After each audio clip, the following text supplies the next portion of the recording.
leite. O leite passou a ser um dos produtos mais caros, mas também um dos mais vendidos. Só que tem um detalhe que muita gente não sabe. Os nutricionistas alertam que o valor nutricional é bem diferente entre os leites diferenciados. Por exemplo, integral, semidesnatado, desnatado, sem soro nenhum. Quer entender melhor para você saber o que comprar e não jogar dinheiro fora e garantir a saúde da sua família? Bruno Guerra conta pra gente. Em Maringá, o valor do litro do leite está chegando a R$ 7,00. E com isso, quem tem ganhado espaço nas prateleiras é o soro do leite. Na cidade, encontramos diversos produtos que têm o soro na composição, como parte dos ingredientes. O objetivo com o soro do leite é tentar diminuir o valor do produto. Mas aí muita gente pode ficar na dúvida. Afinal, o que é esse soro? Ele faz mal para a saúde? Quem tem as respostas para essas perguntas é a Rayana, nutricionista. O leite, ele seria o produto ali principal, é da onde a gente vai tirar esses subprodutos. Então, o soro do leite, ele é aquele líquido que resta quando a gente produz um derivado do leite, como o queijo, por exemplo. Então, para produzir o queijo, a gente precisa, colocar o coalho ali no leite e ele vai formar um aglomerado de proteínas e gorduras. Essa massa vai virar o queijo e vai sobrar um líquido. Esse líquido seria o soro do leite, Em relação à comparação, o que a gente precisa pensar? A gente tem o leite, que seria o produto principal, e a gente teria tirando uma certa porcentagem, uma quantidade daquele leite. Então, nunca que a gente vai ter as mesmas proteínas, os mesmos nutrientes que a gente teria no leite, no soro também. O menor valor do mercado também traz um menor valor nutricional. E por causa disso, apesar de não fazer mal, o soro do leite é menos indicado do que o leite integral, por exemplo, devendo mesmo ser consumido somente em casos de necessidade. No leite, a gente vai ter ali todos os compostos mais necessários para a nossa alimentação, quando a gente fala principalmente em relação a cálcio, a proteínas, a gorduras boas também. Então, quando a gente compara os dois, a gente percebe que o soro do leite ele tem uma certa deficiência na quantidade desses nutrientes. Então, nutricionalmente falando, a gente precisaria sim, buscar dar preferência para o leite, no caso o leite integral, se a pessoa não tem nenhuma intolerância, não tem nenhuma restrição ali. E no caso do soro do leite, a gente acabaria, optando só num segundo caso mesmo, se não fosse possível, às vezes, tá adquirindo leite por conta até da questão, do valor que a gente vê hoje aí, como que as pessoas estão, às vezes, tendo que buscar alternativas. De acordo com este economista, são vários os fatores que levaram à alta no preço do leite. Entre eles, a guerra na Ucrânia, a produção de insumos e o valor do combustível. O conflito que existe, a guerra entre a Ucrânia e a Rússia, é um dos fatores importantes. De um lado, porque eles são dois produtores poderosos e fortes a nível mundial de commodities, como, por exemplo, o milho, que é base de ração, certo?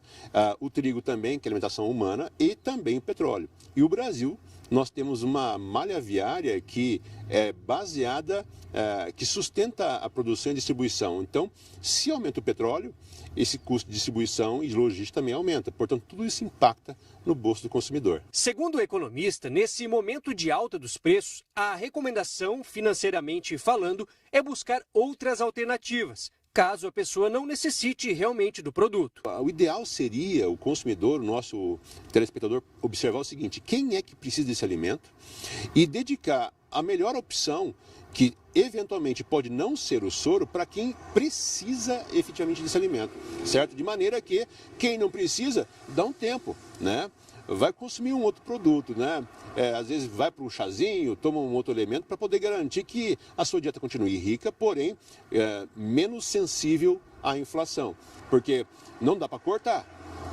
mas tem alternativas. Eventualmente, a dona de casa ou a pessoa que está em casa ali fazendo a sua alimentação vai ter que aprender a fazer um bolinho sem leite, mas ainda assim vai continuar comendo e vai continuar bebendo, Só precisa realmente dedicar um pouco mais de esforço pensando em dar a melhor opção de alimentação nutricional e financeira para quem precisa disso efetivamente. A médio e longo prazo, a tendência é que os preços do leite e de outros produtos voltem a diminuir. mas não de maneira tão rápida quanto o aumentar. Está tendo uma redução agora lenta, porém consistente em relação aos preços de matéria-prima. O milho, por exemplo, estava muito mais caro até março desse ano e vem caindo lentamente. Então, os custos disso tendem a ser também menores na sequência para o produto. Mas tem uma curva, né? Demora um tempo até que isso aconteça, porque não dá para simplesmente repassar um preço mais baixo, porque eu já absorvi custos anteriormente. Então, até que isso consiga diluir e entregar um leite mais barato, demora um pouquinho de tempo. Eu estou vendo aqui o que ele está falando, e infelizmente né? Eu ia fazer até o comentário, eu já estava pronto para fazer o comentário na hora em que ele acabou falando sobre essa redução dos preços, porque a gente, para aumentar os preços é muito rápido, é impressionante. De repente, pum, o preço do mercado subiu, o preço do combustível subiu, o preço nas lojas vai lá em cima. Mas de repente você vê uma redução da taxa de juros, a decrescente dos preços, mas você não vê esse decréscimo na gôndola, né? Eu estava falando com a nossa diretora sobre o leite sem lactose. Nós vimos ali várias situações. Mas o leite sem lactose, você pode perceber, reduz o preço do leite de outros tipos, tanto integral, semi-desnatado. Mas o sem lactose, que é o que muita gente precisa, que é questão de saúde, aí esse não baixa. Sabe por quê? Porque sabe que o cidadão que vai tomar o leite e que precisa ser sem lactose vai pagar o preço que for, senão ele não vai tomar. E é essa a realidade, né? A gente está vendo que cada dia mais é o povo que está pagando por tudo. É a alta de preços, é a criminalidade, é o cidadão tendo que se proteger atrás de grades dentro das próprias casas. Daqui a pouco a gente não come, não dorme, não toma banho, não vive, né? Do jeito que a gente está indo, a gente precisa, o povo precisa acordar. O povo, eu sempre falo, parece redundante, mas um dia eu consigo colocar essa frase na cabeça das pessoas. Homens fracos criam tempos difíceis, só que tempos difíceis criam homens fortes.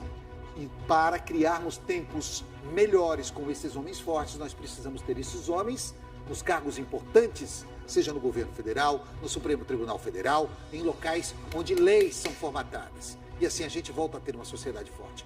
Caso contrário, a gente vai continuar vivendo tempos difíceis, lamentavelmente. Chegou a hora de